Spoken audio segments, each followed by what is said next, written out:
Good morning, everyone.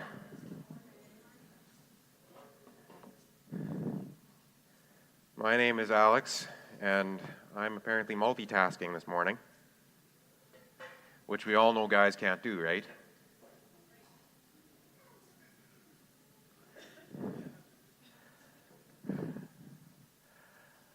For those of you that know me reasonably well, you'll know one of the things I have a tendency to do is argue semantics a little bit and err on the side of being pedantic. And an example of this would have been last week I was at Jason's, we are having a fire there, and he had mentioned that he'd caught some fish earlier in the week and stuffed them and done it all on the barbecue. He said everything from that meal grew up within like 150 meters of his house, reference or however far away the river is. And I said, well, I mean, those fish probably didn't actually grow up at the corner of the river there. They probably grew up closer to Fargo, and then, or maybe they're swimming upstream from Winnipeg. I don't know.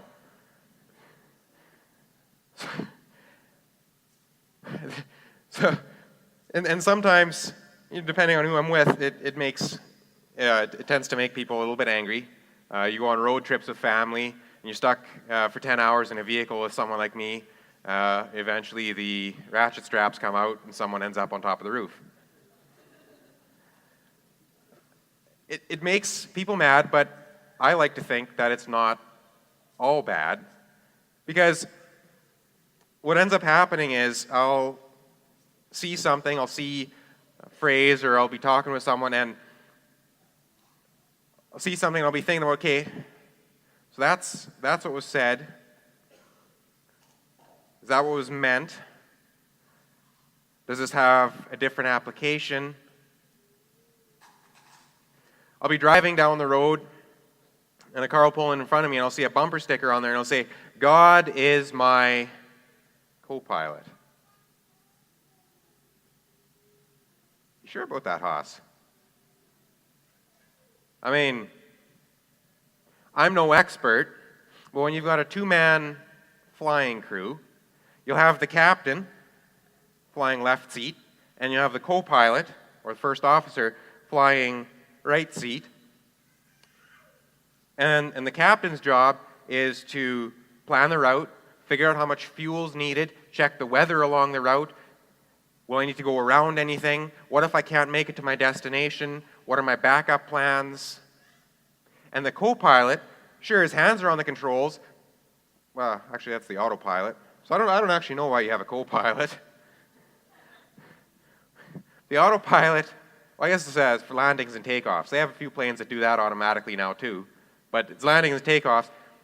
But so if the co-pilot's got his hands on the controls, he's got a very narrow window that he can operate within, and it's all dictated by the captain. So if God's your co-pilot, where are you going?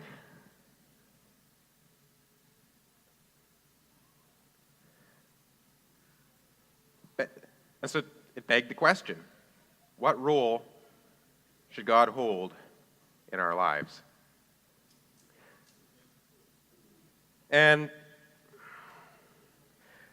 so throughout the Bible, there's various different things you can look at, and one of the ones I looked at was in Genesis. In Genesis 1, it says, God blessed them, and God said to them, be fruitful, multiply, fill the earth and subdue it, rule the fish of the sea, the birds of the sky, and every creature that crawls on the earth. So it's like, okay, well, great. So he made the earth. Now we're in charge. That's great. That suits us fine. We like being in charge. This kind of fits the bill. And you move along a little further, and you get into Psalms. And Psalm 23, David's talking about God being his shepherd. You're guiding, whatever. You still got some room to breathe. Then you get into Galatians. Paul says, I have been crucified with Christ, and I no longer live, but Christ lives in me. That's sounding a little less like I've got a say in the matter. Or in 1 Corinthians, you are not your own, for you were bought at a price. Okay? Okay. So then, what role should God hold in our lives? I mean, as Christians, I don't think anyone would argue the point that we're supposed to be reading the Bible and figuring out, based on the Bible, what our lives should look like. Live in line with that. And in some areas, it's pretty clear. It's pretty easy. Do not kill. Do not lie. Maybe not easy to do sometimes. Some people really need to get strangled. But it's clear. It's easy to set up rules in advance so that when the opportunity or the situation arises, it's very easy to go, well, I've already made that decision. I don't have to think about this one at all. It's just easy.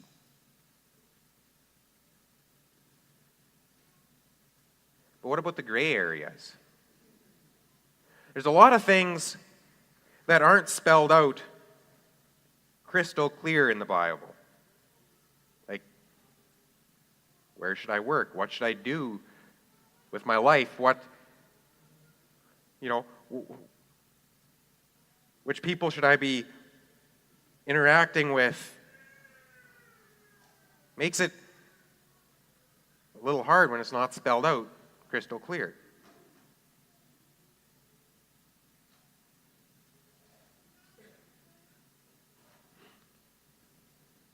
I think it boils down to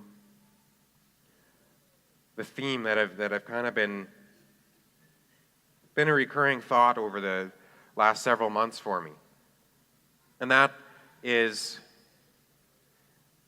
our relationship with God and His interaction with us and what that's supposed to look like and how that plays out. See, if we go back to Genesis, we see that God came down into the garden in the evening. He says, the man and his wife heard the sound of the Lord God walking in the garden at the time of the evening breeze. God's coming down just to have a walk. Further in Genesis 18, you see three guys come down to Abram's house, and Abram makes them a meal, and they start eating, and it's just three dudes, and then as the conversation develops over supper, then the Lord said, you're going to have a kid, and however that. So God came down just to have supper with Abram and tell him what was coming next. Or you think about David and all the time he spent with his sheep. When there wasn't bears and lions to knock out, what are you going to do sitting in a field all day with no one but sheep to keep you company?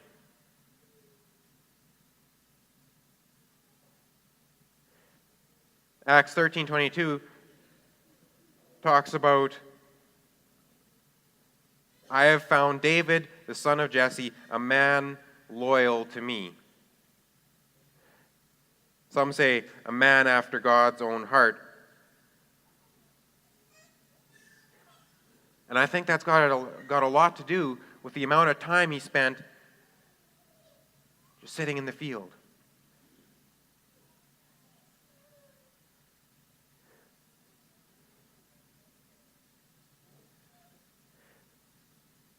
So if David was a man after God's heart,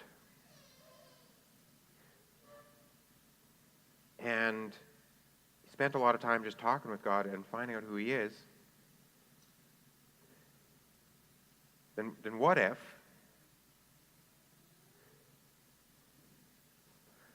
What if we're supposed to be in constant communication with God?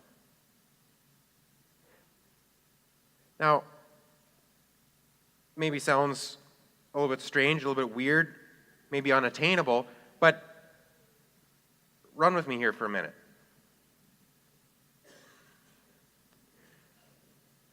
Pick on some of the married people, because I'm not married, so it doesn't apply to me. How many of you have good marriages? Wow, lunch is going to get rough. Whew. I think I saw like 5 hands, which is funny because that's an odd number. Oh boy. So for those of you that do have good marriages, how many things happen in your lives that you don't talk about with your spouse?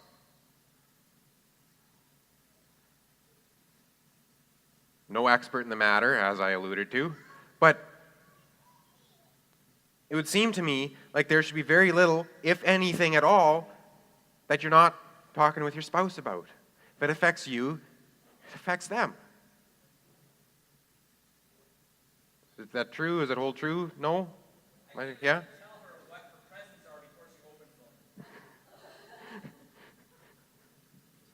Okay, so I'm not off the beaten trail, so I don't have to change the rest of this message then. Okay, we're good. All right.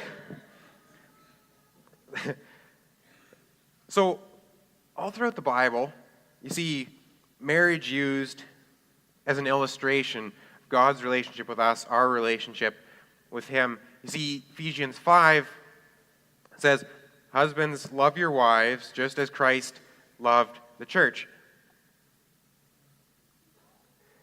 And it spells it out and it says, this is how you should be interacting with each other in a marriage. Because this is how God interacts with you.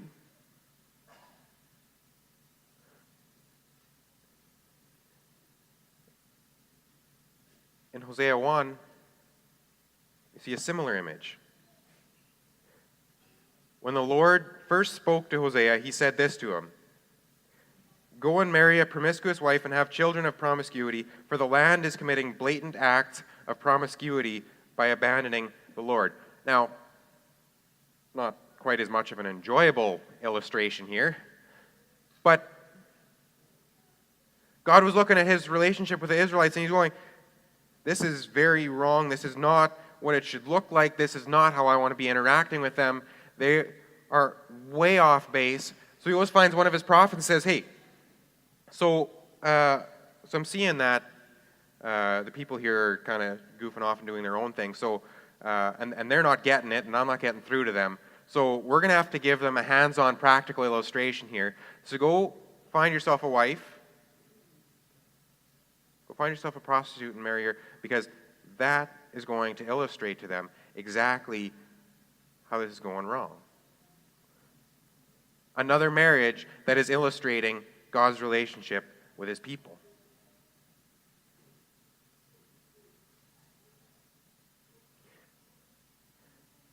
So if we cycle back to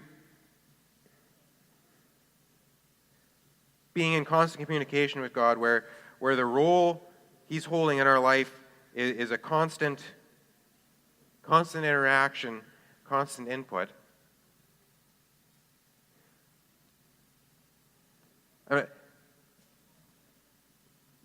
begs the question, well, how far are we supposed to take this?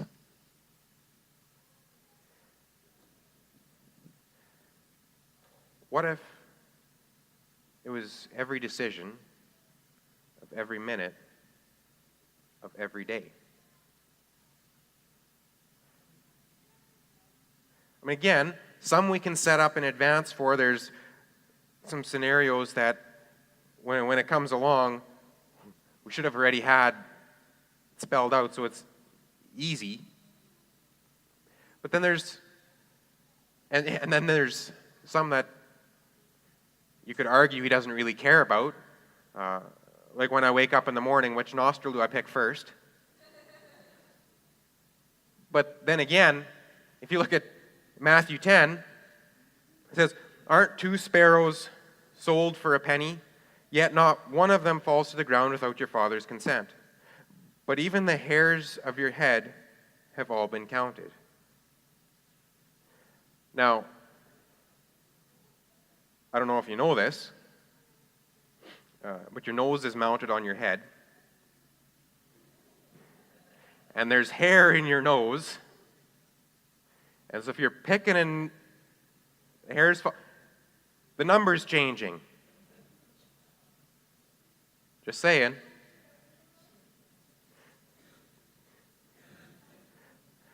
So every decision of every day, it sounds a little nuts, arguably. But again, run with me. How would your life change if every decision of every day was made together with God?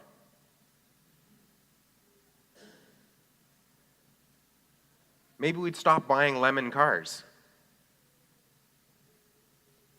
Every car that safety is worth $1,500, so spending $2,000 on a blue Honda Civic, hey, that makes sense, right? $8,000 later. Or how many car accidents could be prevented by pulling over to the side of the road before losing a trailer wheel? Those are oddly specific examples, I suppose. But, or what about business decisions? What if we actually believed that God had our best interest at heart?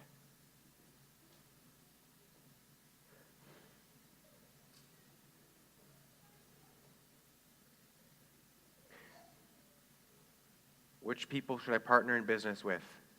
Which suppliers should I use? For manufacturing, how should I be changing my design to make it more effective and more saleable? Marketing techniques, sales tactics. What if we actually believed God had our best interest at heart?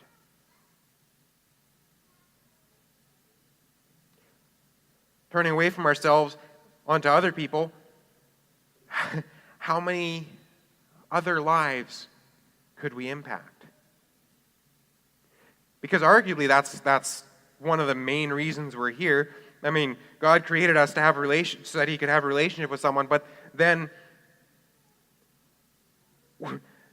we're now supposed to be showing other people what that looks like. So now we're supposed to be impacting other people's lives. What if? No. How would our interactions with others change? How many more lives could we impact?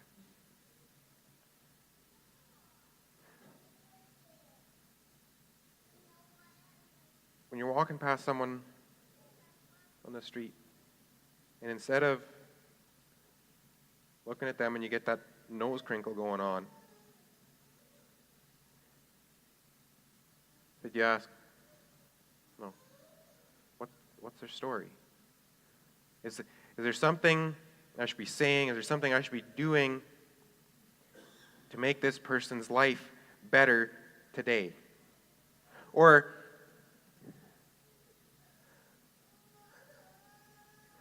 you're driving and your fuel light comes on, so now you need to go fill up gas.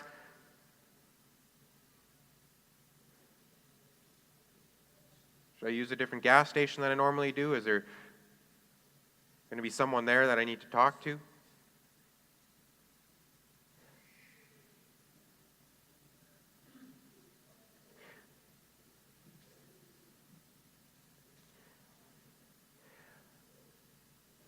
I was thinking last night about Jesus and the woman at the well. Jews didn't interact with Samaritans, and yet he detoured to go into Samaria and then just sat at a well while everyone else took off to go find food. And then the woman came along and a conversation was started and the whole town was changed.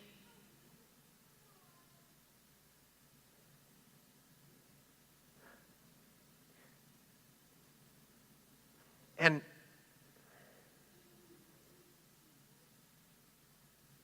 even the things where we set up a plan and we're gonna go do this, and then the plan goes sideways. And what if we stop and say, okay, so plan went sideways. What's the next step? How do I want to move on from here?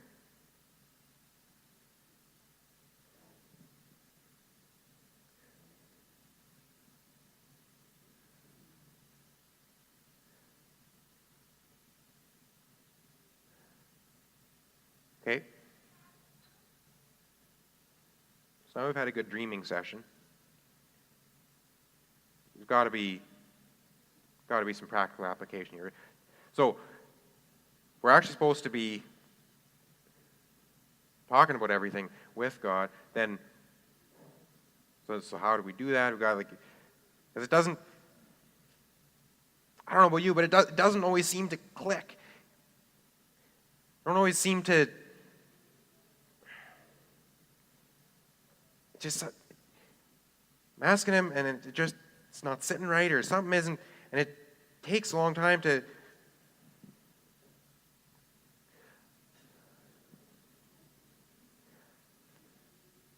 And I guess it just takes practice. Okay, well, that wasn't helpful. So practice. How do you practice this? I think everyone's got a way that they've found that they connect the best with God, where it's something they do or somewhere they go, and it just clicks, and you just know that you're connected. And for some, it's music. For me, it's music. It doesn't take me very long sitting down at my keyboard, playing my guitar. It doesn't take me very long, and all of a sudden, if there's been something I've been writing, if I've been prepping for a message and I've been hitting a block, and then I sit down and I'm playing for a bit, and then it doesn't take long, and all of a sudden ideas start flowing and things start happening, and it becomes easy again. For some people, it's gardening. Definitely not for me. That's definitely not how we interact best, because my favorite method of gardening is walking around with a backpack sprayer full of Roundup. So I'm guessing that walking around killing his creation probably isn't the best way to. For some people, the way they clear their head and get connected is jogging. And again, not me. I don't feel that that's a great way to connect. That said, I think we have similar opinions on the matter, because Proverbs 28 says the wicked run when no one's chasing them. So pretty sure we've got the same outlook on life on that one.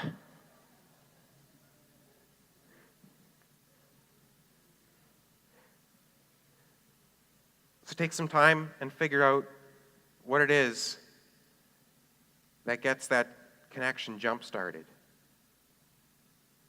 And then take it a step further and just start having a conversation with them. Hey, pick something that's kind of been on your mind, and hey, what do you think here? What do you want to see here? And don't let go if you're not hearing something right away. I knew 5 weeks ago that I was going to be speaking today. I knew 9 days ago what I was going to be talking about.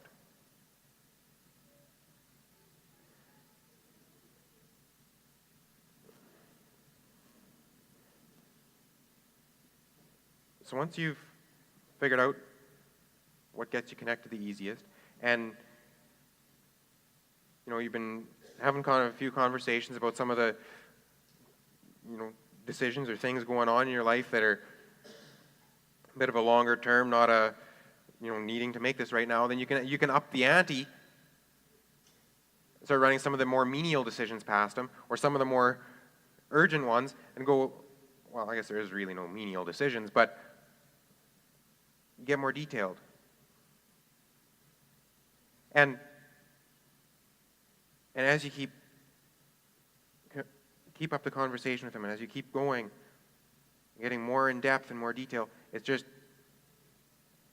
going to happen.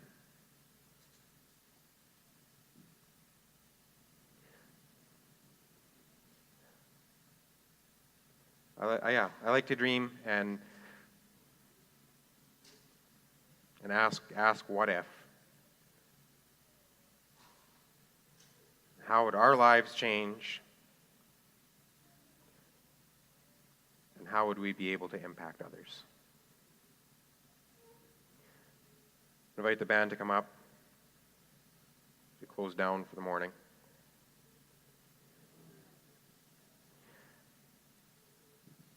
Father God, I want to thank you for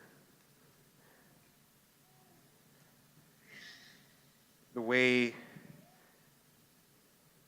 you pursue us, and the relationship you want to have with us, and the vision you have for how that plays out in our lives, and how that affects the lives of the people around us, the people we work with, the people we pass on the street. I pray that as we move forward into the week, and as we think about the conversation and the relationship we're having with you, I pray that you would help us take the time and slow down, take the time to develop that connection, so that running every decision of every day past you doesn't seem so unattainable, that it seems realistic, that it seems like something that can actually be achieved. Thank you so much. Amen.